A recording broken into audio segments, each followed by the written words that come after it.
আসসালামু আলাইকুম। আজকে একটি প্রশ্ন আলোচনা করব। প্রশ্নটি নেওয়া হয়েছে ইংলিশ ডিপার্টমেন্টের থার্ড ইয়ারের পোয়েট্রি অ্যান্ড ড্রামা সাবজেক্টটি থেকে। প্রশ্নটি হলো, discuss Absalom and Achitophel as a political allegory. Absalom এবং অ্যাকিটোফেলকে রাজনীতিক রূপক হিসাবে সমালোচনা করুন। ইন্ট্রোডাকশন শুরু করছি। Introduction. John Dryden's Absalom and Achitophel 1681 is a famous political allegory written during a period of serious political unrest in England. John ড্রাইডেনের Absalom and Achitophel 1681 ইংল্যান্ডে গুরুতর রাজনৈতিক অস্থিরতার সময় লেখা একটি বিখ্যাত রাজনীতিক রূপক। The poem was composed against the background of the exclusion crisis when attempts were made to prevent James, Duke of York, from succeeding the throne. কবিতাটি এক্সক্লুশন ক্রাইসিস পটভূমিতে রচিত হয়েছিল যখন ইয়র্কের ডিউক জেমসকে সিংহাসনে বসতে বাধা দেওয়ার চেষ্টা করা হয়েছিল। Dryden uses the biblical story of Absalom's rebellion against his father, King David, as a disguise to present contemporary political figures and events. Dryden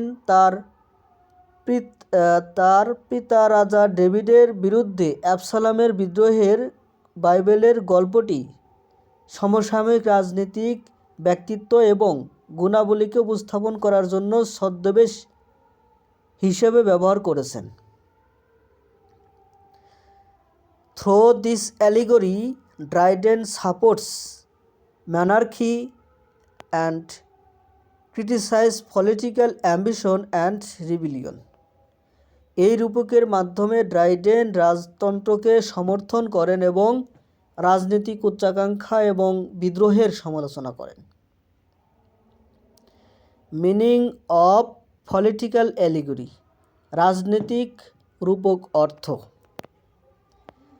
A political allegory presents real political events and personalities through symbolic or fictional figures. রাজনৈতিক রূপক অর্থ। একটি রাজনৈতিক রূপক প্রতীকী বা কাল্পনিক ব্যক্তিত্বের মাধ্যমে বাস্তব রাজনৈতিক ঘটনা এবং ব্যক্তিত্ব উপস্থাপন করেন। In Absalom and Achitophel, biblical characters stands for real English political readers, showing Dryden to comment swiftly and effectively on contemporary politics. Absalom and অ্যাকিটোফেলে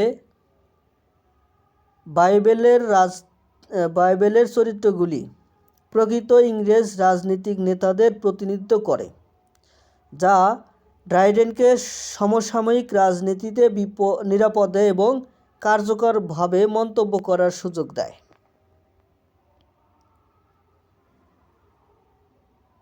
historical background. The exclusion crisis. ঐতিহাসিক পটভূমি। Exclusion crisis. The poem is rooted in the exclusion crisis 1679 to 1681. কবিতাটি বহিষ্কার সংকট বা exclusion crisis 1679 থেকে 1681 তে রচিত। Parliament led by the Whigs tried to exclude James, Duke of York, from succession because he was Catholic. হুইগের নেতৃত্বে parliament ইয়র্কের Duke James উত্তরাধিকার থেকে বাদ দেওয়ার চেষ্টা করেছিল কারণ তিনি ক্যাথলিক ছিলেন। This crisis threatened the stability of monarchy and divided the nation. এই সংকট রাজনৈতিক স্থিতিশীলতাকে হুমকির মুখে ফেলে এবং জাতিকে বিভক্ত করে। Biblical story as political disguise, বাইবেলের গল্পকে রাজনৈতিক ছদ্মবেশ। Dryden takes the old testament story of king David and his rebellious son Absalom. Dryden রাজা ডেভিড এবং তার বিদ্রোহী পুত্র অ্যাবসালমের পুরাতন নিয়মের গল্পটি, ওল্ড টেস্টামেন্ট স্টোরি মানে পুরাতন নিয়মের গল্পটি গ্রহণ করেন। This sacred story works as a protective cover, enabling Dryden to criticize living political figures without naming them directly. এই পবিত্র গল্পটি একটি প্রতিরক্ষামূলক বিবরণ হিসেবে কাজ করে, যা ড্রাইডেনকে জীবিত রাজনৈতিক ব্যক্তিত্বের সরাসরি নাম না দিয়ে সমালোচনা করতে সক্ষম করে। King David as Charles two, David হিসেবে Charles two. King David represents Charles two of England. King David ইংল্যান্ডের দ্বিতীয়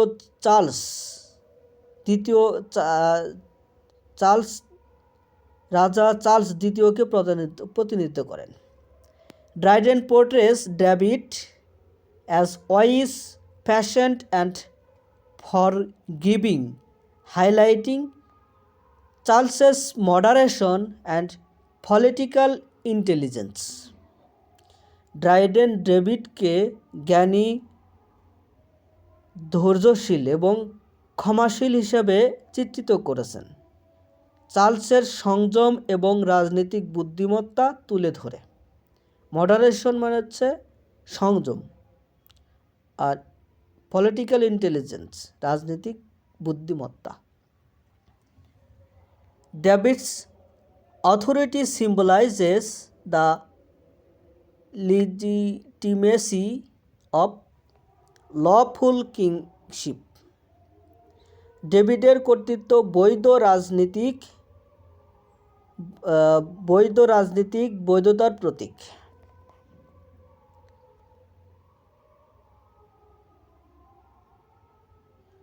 অ্যাবসালম অ্যাজ ডিউক অফ মনমাউথ।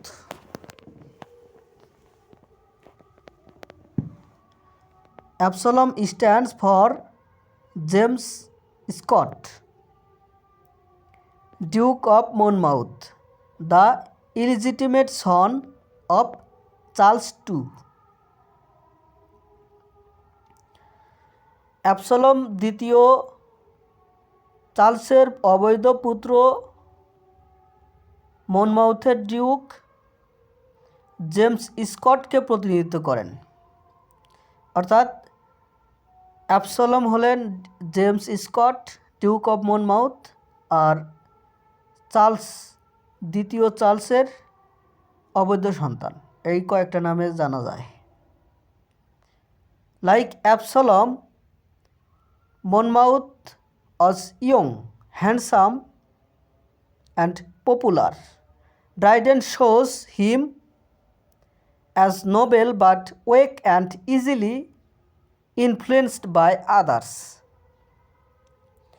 অ্যাবসালমের মতোই মনমাউথ মানে বাইবেলে অ্যাবসালাম আর রাজনীতিতে বর্তমান রাজনীতিতে হচ্ছে মনমাউথ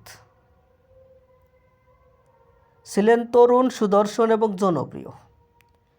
ড্রাইডেন তাকে মহৎ কিন্তু দুর্বল এবং সহজেই অন্যদের দ্বারা প্রভাবিত হিসেবে দেখান।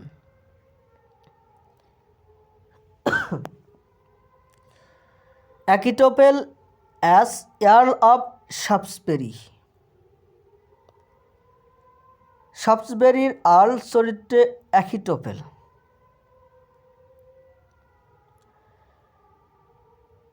অ্যাকিটোপেল represents Anthony Ashley Cooper, earl of Shaftesbury, the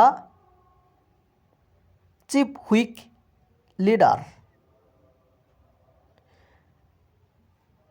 তাহলে অ্যাকিটোপেল শাফটসবেরির আর্ল অ্যান্থনি অ্যাশলে কুপারের প্রতিনিধিত্ব করেন, যিনি প্রধান হুইগ নেতা। Dryden depicts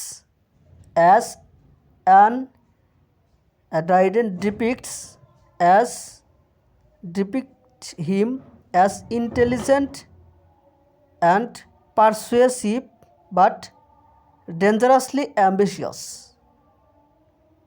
His restless and destructive genius is captured in the line,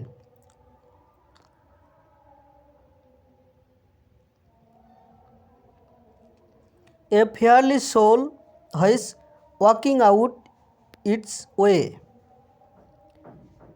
fritted the pygmy body to decay."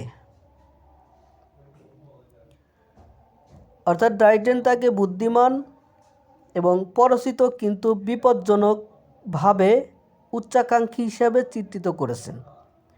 তার অস্থির এবং ধ্বংসাত্মক প্রতিভা এই লাইনে ধরা পড়েছে। একটি অগ্নিময় আত্মা যা তার পথে কাজ করে, পিগমি শরীরকে ক্ষয় করে। এটা কবিতার লাইন থেকে নেওয়া হয়েছে, কবিতা থেকে নেওয়া হয়েছে। আদার অ্যালিগরিক্যাল ক্যারেক্টার্স, অনন্য রূপক চরিত্র। Characters such as Zimri, duke of Buckingham, and Shimei, Slingsby, Bethel represent minor political figures. Through them, Dryden satirizes instability, hypocrisy, and opportunism in politics.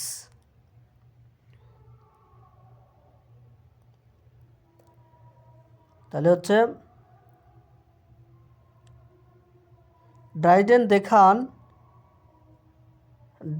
দেখান কিভাবে রাজনৈতিক নেতারা জনসাধারণের আবেগ এবং জনপ্রিয় সমর্থনকে কাজে লাগায়। অ্যাবসালমের ওপর অ্যাকিটোপেলের প্রভাব প্রতিফলিত করে যে কিভাবে বৈধ উত্তরাধিকারের বিরুদ্ধে জনমতকে উস্কে দেওয়া হয়েছিল।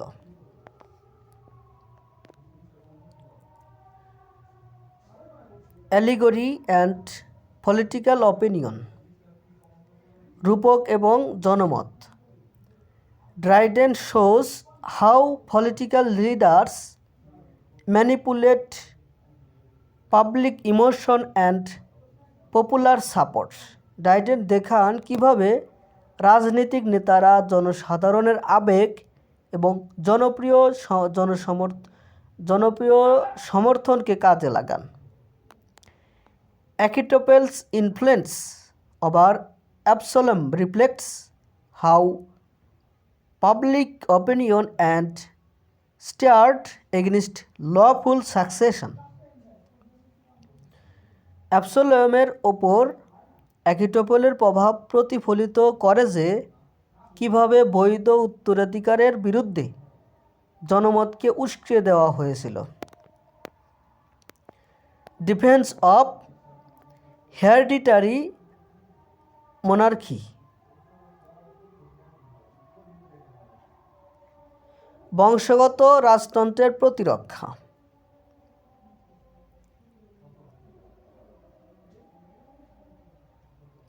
The allegory strongly supports hereditary succession.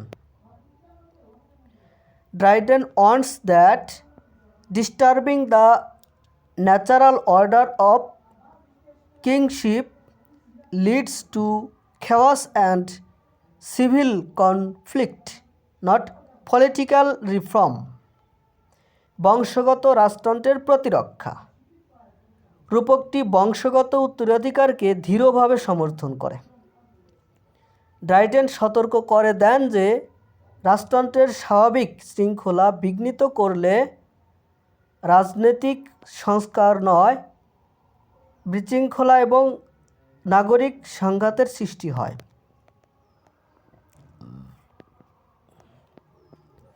moral and political purpose. নৈতিক এবং রাজনৈতিক উদ্দেশ্য। The political allegory carries a moral lesson. Rebellion is shown as both sinful and destructive, while loyalty and order are presented as the foundations of a stable state. রাজনৈতিক রূপককে একটি নৈতিক শিক্ষা বহন করে। বিদ্রোহকে পাপপূর্ণ এবং ধ্বংসাত্মক উভয় রূপেই দেখানো হয়েছে। অন্যদিকে আনুগত্য এবং শৃঙ্খলাকে একটি স্থিতিশীল রাষ্ট্রের ভিত্তি হিসেবে উপস্থাপন করা হয়েছে। Conclusion. Absalom and Achitophel stands as a powerful political allegory in which Dryden transforms biblical story into a contemporary English politics. Absalom and Achitophel একটি শক্তিশালী রাজনৈতিক রূপক হিসেবে দাঁড়িয়েছে, যেখানে ড্রাইডেন বাইবেলের ইতিহাসকে সমসাময়িক ইংরেজি রাজনীতির ভাষ্য হিসেবে রূপান্তরিত করেছেন। এখানে কমেন্টারি মানে ভাষ্য, আর কন্টেম্পোরারি মানে হচ্ছে সমসাময়িক। By disguising real figures as biblical characters, he exposes ambition, rebellion, and factionalism while defending monarchy.